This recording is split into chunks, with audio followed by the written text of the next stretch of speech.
Sure. So as I mentioned to Catherine, I don't think you heard Mark, but I'm in my doing a PhD in composition at Eastman right now, 2 years in so far, 2 years done. And I write all kinds of music for all different kinds of ensembles, but written a lot of choral music in the last few years, which is why I'm here and what I'm here to share. I'm going to put in the chat just a lot of links and things like that. Got my email, my website, my all my works right now are self-published, and a lot of them are available on my website at my website store. Some of them are also on Music Spoke at the moment, and I should get more up on there soon. There's also a link to this YouTube playlist of score videos of some of my choral works, which I'll be sharing during this session anyways. And if you want to sign up for my choral director's e-newsletter that I send out, every couple months or so when I have a new piece or something, there's that link. And then there's a list of some of the awards I've won for my choral compositions. I think didn't get all of them in there. I think I must have ran out of room. There's some more here.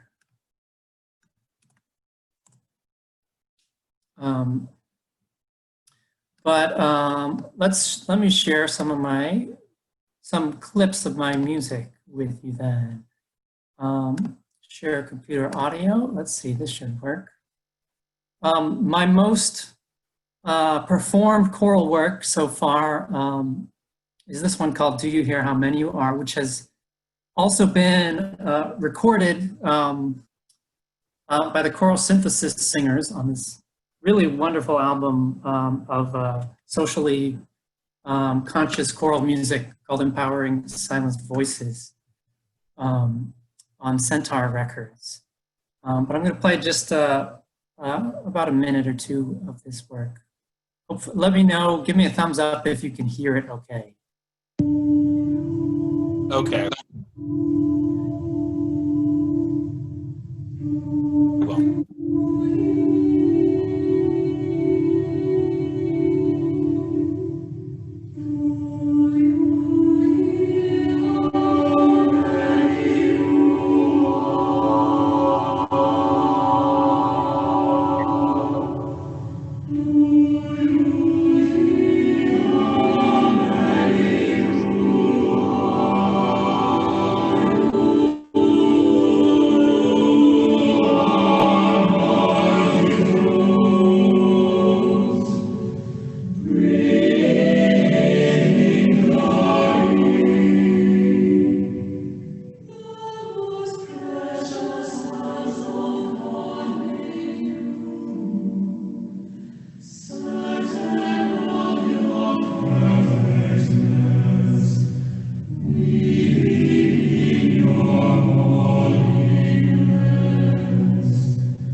And I should mention also that I wrote the text for that, and it's a very interesting sort of story. I won't get into it now, but it's in the program notes. If you Okay.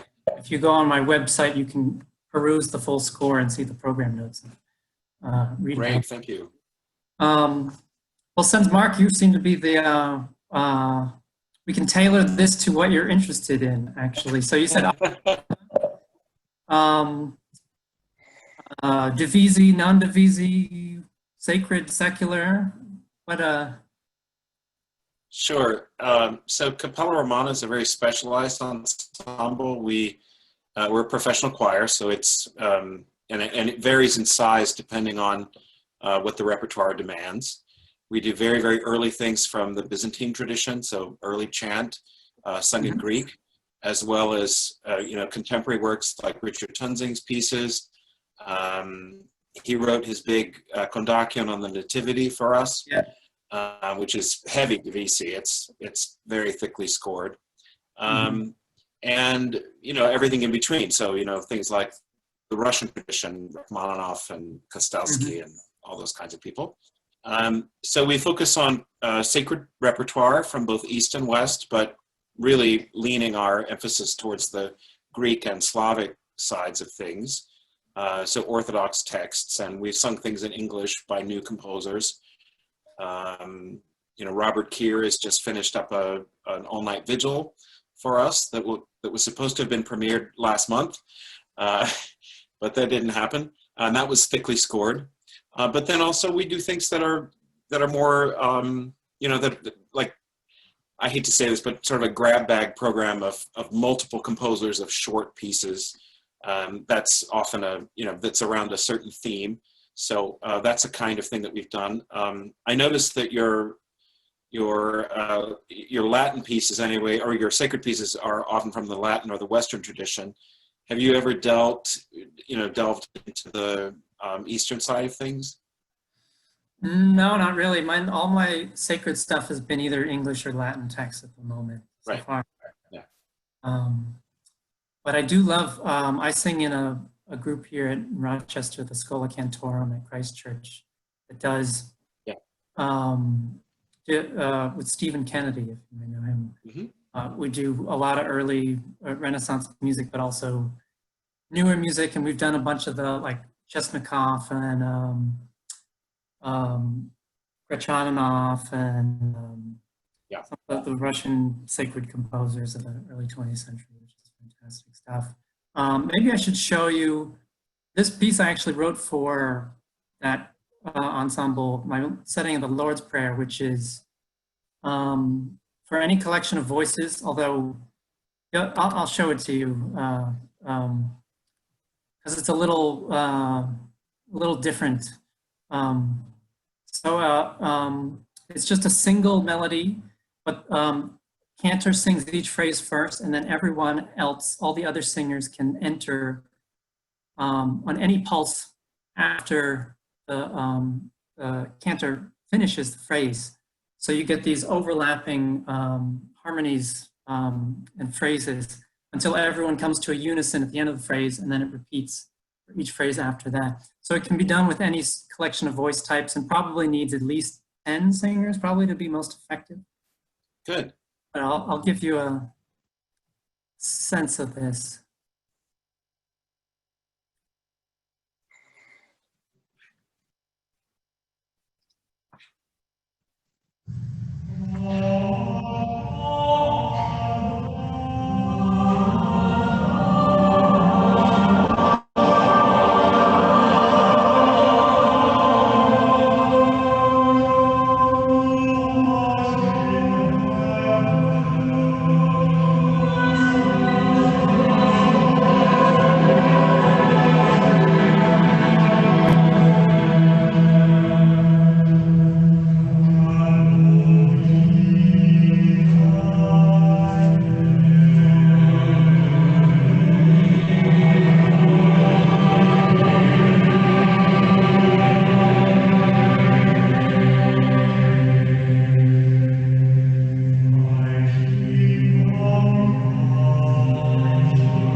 And I just finished another piece for the same choir that I sing in, but who knows when we're going to be able to sing it next. It's a De Profundis for Great. 8-part choir, but then it also has some solo parts as well. So it gets up to about 9 or 10 parts in some places. I'm really excited to hear it, but who knows when I will. Now, I also, in terms I of have to ask you. Sure. I have to ask you, were you inspired by Knut Nystedt, his immortal Bach in this piece, or in terms of the structure of it? I don't know who that is or what piece that is. I'll put it in the chat. You should look it up. I think you'll be. Okay. Yeah, you'll like it. Now this came out of what was how did I get this idea? Well, we do a lot of Gregorian chant singing because we do compline services every Sunday night, and we do a Lord's Prayer setting.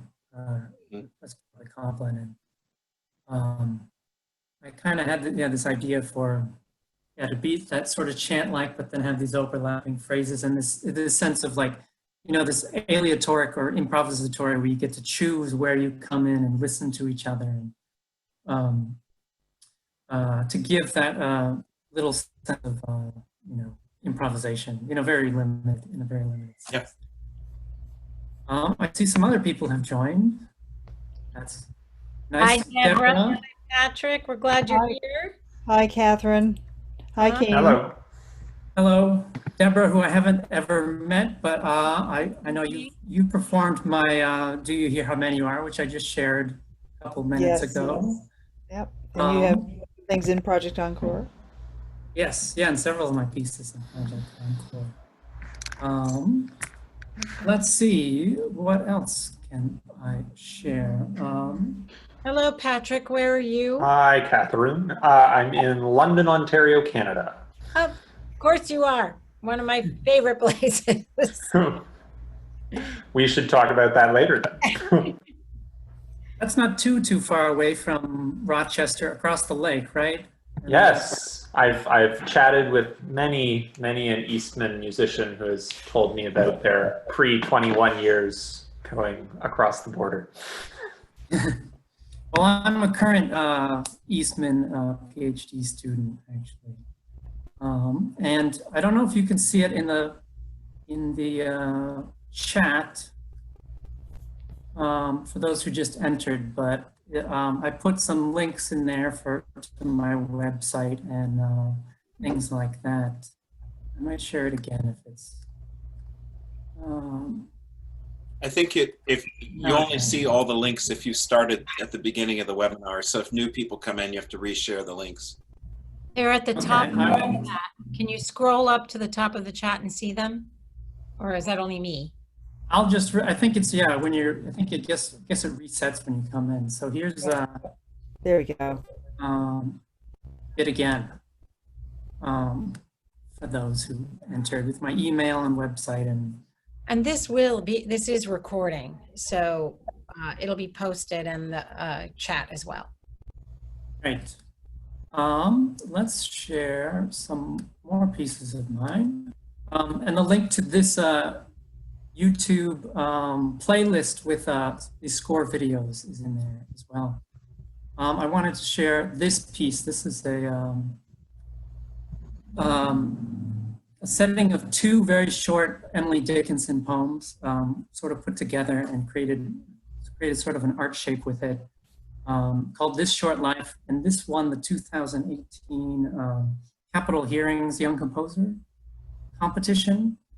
It was premiered by that group. And then it was also performed this past year at the College Music Society National Conference by the University of Louisville Collegiate Choir, who gave a really beautiful performance of it. I'm gonna go into the middle of it though, give you a sense of this. This is SATB with some Divisi in there as well.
That's beautiful, Keane. It's really great. Your typical lush harmonies, good movement, really wonderful lines. It's your writing is it's singer's writing. The singers love performing or my singers do love performing your work. Well, thank you. I appreciate that. You're welcome. Let's see, we have a couple more minutes. Let's see if I can Can you talk to us about two things, or maybe one thing? Your kind of split thirds or alternating between the major, minor, and if that's kind of a regular part of your language. I love that sound personally. It's great. And why C sharp? I also think it's awesome, but some people would find it daunting. The split, I mean, it's not really a split there. It's more of like a sharp ninth, you know, because it's in different octaves. But I think one thing with choral music I like, especially, right, I read most of my choral music is a cappella. And I really like having these restrictions and sort of pushing the boundaries of what can work well in it. So having these like harmonic clashes of like, you know, I guess you can call them like cross relations like that, E sharp and E natural at the same time, or, you know, more dissonant harmonies. How can you do that through smooth voice leading and make it still singable? It's something I've definitely learned a lot from being a choral singer myself. But I'm also a pianist. I'm primarily, my piano is my primary instrument. And harmonies, I think, I would say, harmony is the aspect of music that I get most excited about, harmonic progressions, because, you know, at the piano, I can just play progressions. I think it came out of that. And so I think a lot about, harmonic richness in my music.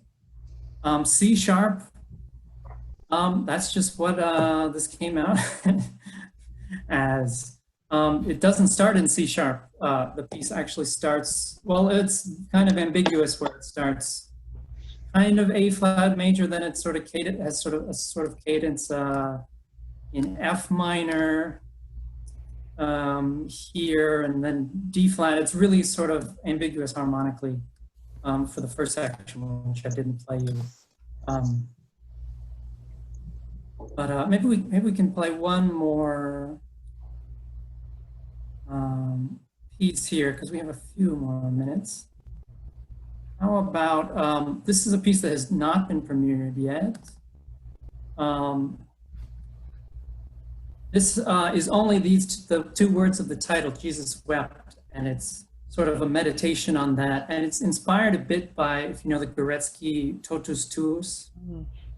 I love sort of that piece takes its time and is sort of very meditative and goes through it. And so I tried to do a sort of a similar sort of feel in this piece. And we don't have time to play the whole thing, but I'll play sort of the climax of that here.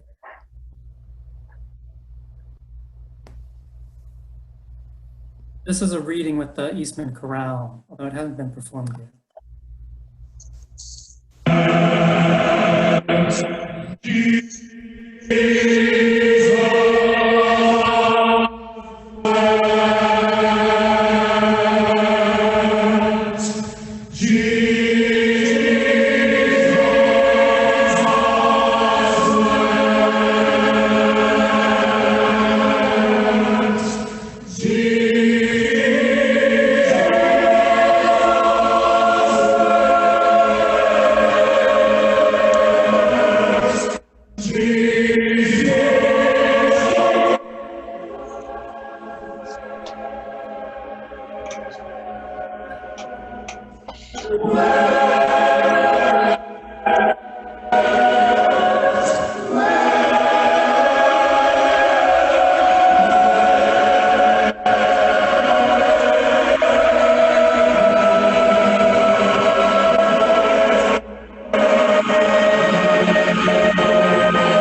That's stunning, Keane.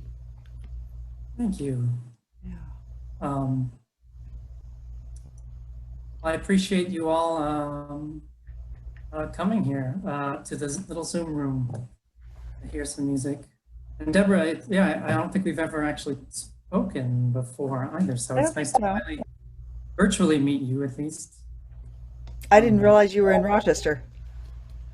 I am, yeah. Yeah. Here for 2 years so far. Okay. Hopefully just 2 more to finish my doctorate. Is the Jesus Wept 8 parts, or does it go into more at any point? No, it just splits at 8 there, yeah.